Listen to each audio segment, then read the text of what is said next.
There was a man with a swollen foot who goes to the doctor.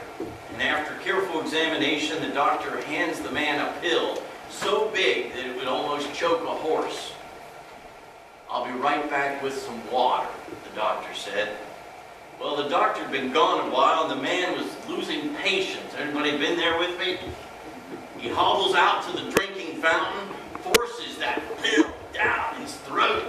He gobbles down water to clear out his throat. And then he hobbles back into the examination room.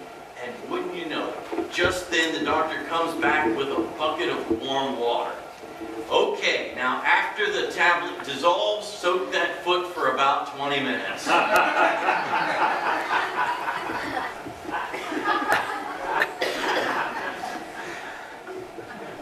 Anybody have something like that happen to you?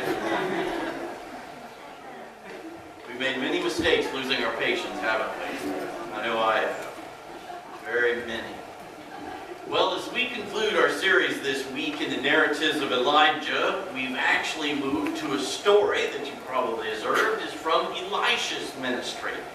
And believe it or not, this is one of the few stories of Scripture that the Gospels record Jesus basing a sermon he preached on. So I think that that's why we felt it worthy to be included in this series from the king's stories of Elijah and Elisha.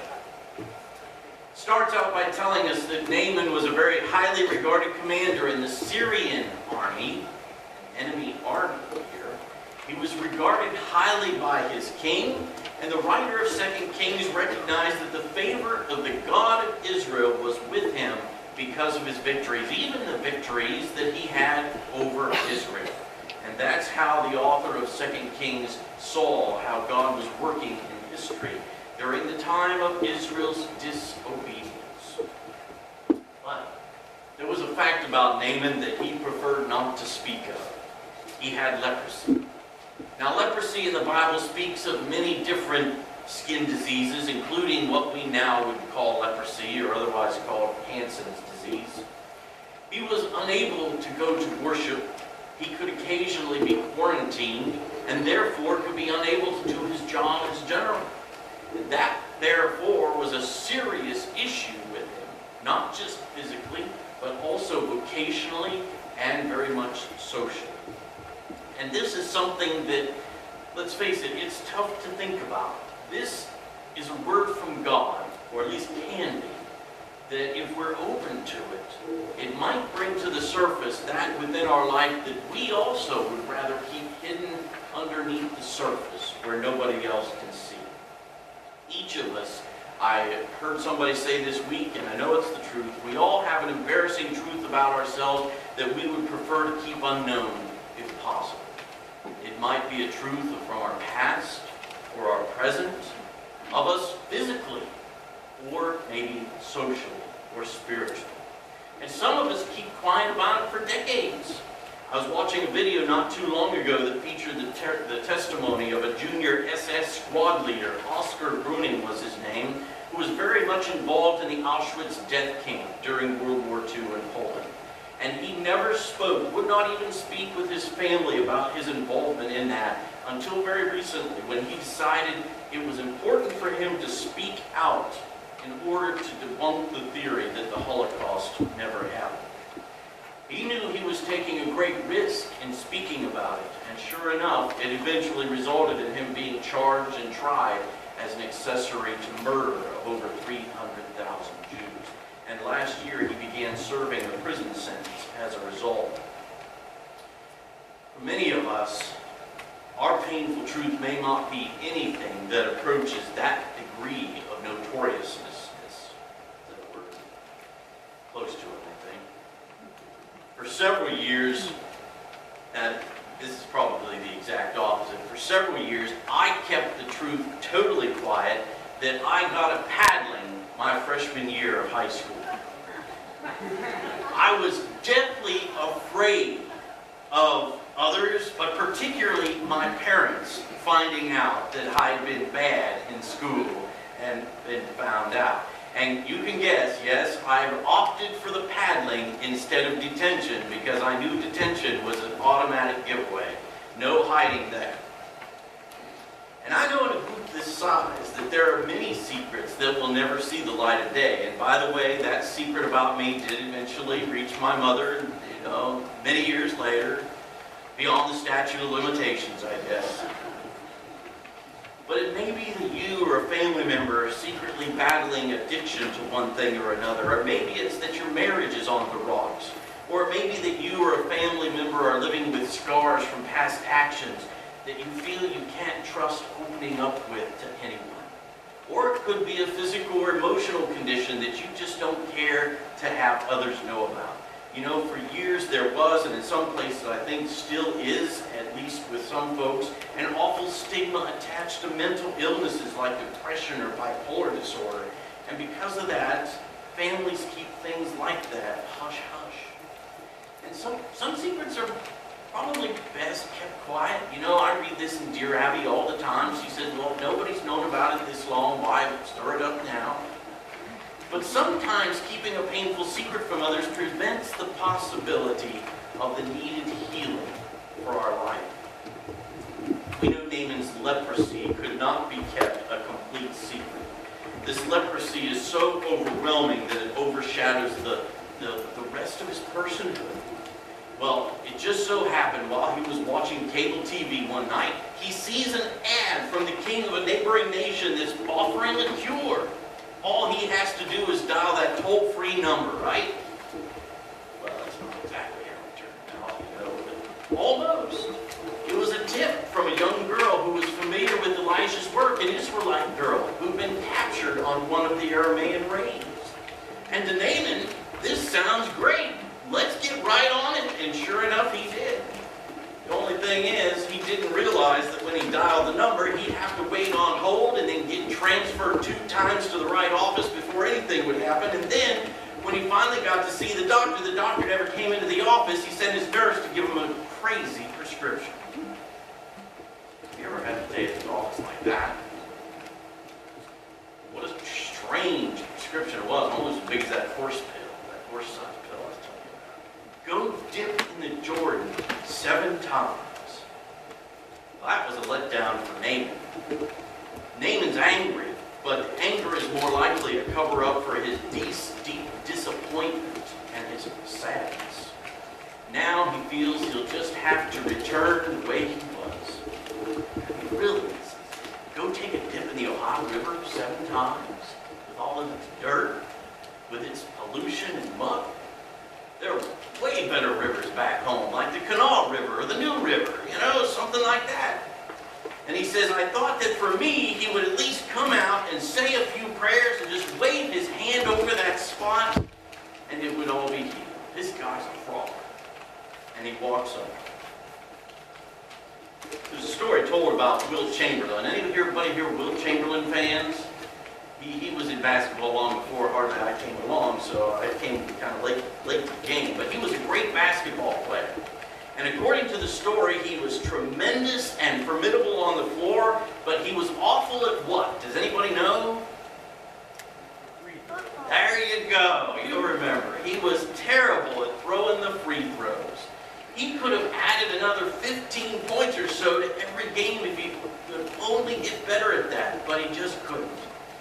One time, somebody showed to him that he could be much more accurate and begin making those free throws if he did them underhandedly instead of overhandedly. He'd have much more control over the ball. He'd get it to the hoop nearly every time. You might know, if you follow him, that he did that a couple of games. He began to break records for points scored during those games. But then people in the stands, and some of those even on his teams, began laughing at the girly way he threw those free shots. And it embarrassed him. So he quit. He never again broke a record in scoring. He knew what it would have to take to move his scores into the stratosphere, but he was simply too embarrassed and not willing to make that kind of show in order to make it happen. And I know that each of us have our own embarrassments. Some folks have an embarrassment of going to the doctor. Men, it seems to be a lot of us sometimes. I don't know why that is, but Some folks have an embarrassment of going to the dentist. Some folks about going to church. It's too bad, because sometimes it's that road that embarrasses, for whatever reason, that we most need to take. We need first, though, to have a notion of where we want to end up. And then the most important question, once we know where we want to go, is, will the road that we're on now get us to that destination? I don't know about you, but if I find myself on a road that's not likely to get me where I want to go, hey, it's time to find a new road, isn't it?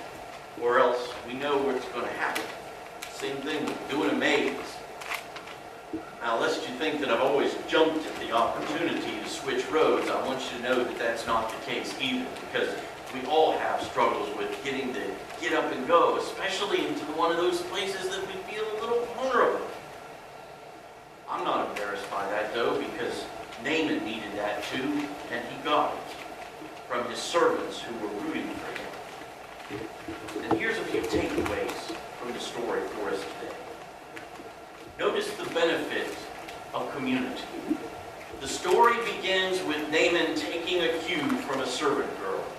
And when he was all hot and bothered about the prescription to go dip into the river and was ready to name it a fraud and to just go home and be done with the whole thing, he again listened to, of all people, those who were underneath him, his servants, who begged him to listen to the word Elijah gave. Reverend Rick Warren once wrote, quote, "Community is God's answer to defeat. You can try, but you can't live life well on your own.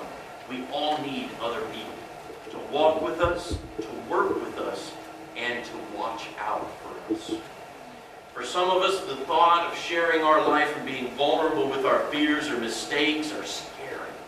And it's terrifying stuff sometimes to do life like that with others. Yet it is within a safe and loving Christian community that we do grow as persons, remade into the image of Christ. And because of those who were around him, who offered wisdom that he was humble enough to take, Naaman found his healing. Notice also, and take home with you today, that God had given to Naaman everything that he needed to be healed. However, he needed to take the next step and to let it happen on God's timetable. Naaman, we can imagine, was used to giving orders and getting immediate responses and immediate movement. He wasn't taking orders from anybody. But like Naaman too, we've grown used to immediate results in our life. We want to know something? Well, let's just pull up the computer or get out our phone and dial up Google, right? We can find out anything we want immediately. Every little thing needs to be instantaneous so often to satisfy us in our 21st century mentality. Christine and I love to watch this relatively new show on A&E television channel. I've mentioned to you before. It's called Married at First Sight. Yeah, you heard that right. Married at First Sight. You've seen it, Nathan? God bless you. On this past Tuesday's installment, we heard one of the men who was really not feeling it toward his new wife for several weeks now.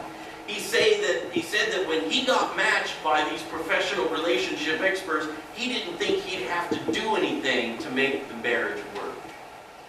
He just thought it'd be smooth sailing from that on point. It was such an off-the-wall comment that even a producer that he walked by chimed in. All relationships require work. Time will tell. I guess we'll find out next week if he's learned anything and seen the light of day. Finally, and certainly not the least, notice and take with us today that Naaman had to eat a slice of humble pie. Sometimes it takes something so simple to heal us, to get us where we want to be, even though we don't believe it. Maybe we're just, for whatever reason, we just don't feel comfortable with it, and yet, if we would let it, it could be so simple. Now, in a group this size, I know that we find that we are at different places in our story. Some of us haven't let our painful secrets see the light of day yet. And if you're in that place, I hope you'll think about it. Do you need to get it into the open and bear it to the healing and loving presence of Christ?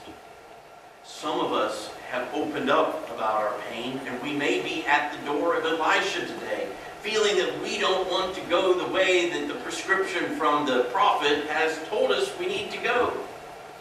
And so I would ask you to think about what that breakthrough is that you're hoping for but haven't been able to find personally or as a couple or as a family. Have you sought the Lord for direction, either by talking to a pastor or a counselor or a spiritual friend? And if you have, what's keeping you from pursuing those hopeful and helpful, I hope, suggestions that friends offer?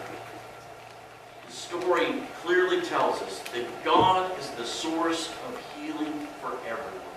Even in that time, the enemies of Israel, God was ready to heal. And friends, He's still in the healing business. He's still answering prayers. He's still the God who answers a cry for breakthrough. And I pray today that no matter where we need that breakthrough, that we would plead with the Lord for that breakthrough and follow in obedience the direction that He has for us. Amen. Let us pray together.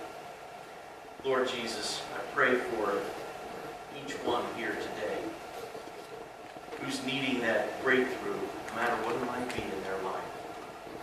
And I pray that today, again, as we encounter this story from Naaman, that we might again seek your will, to seek your way and your help, and find that strength and courage within us to walk that direction in life.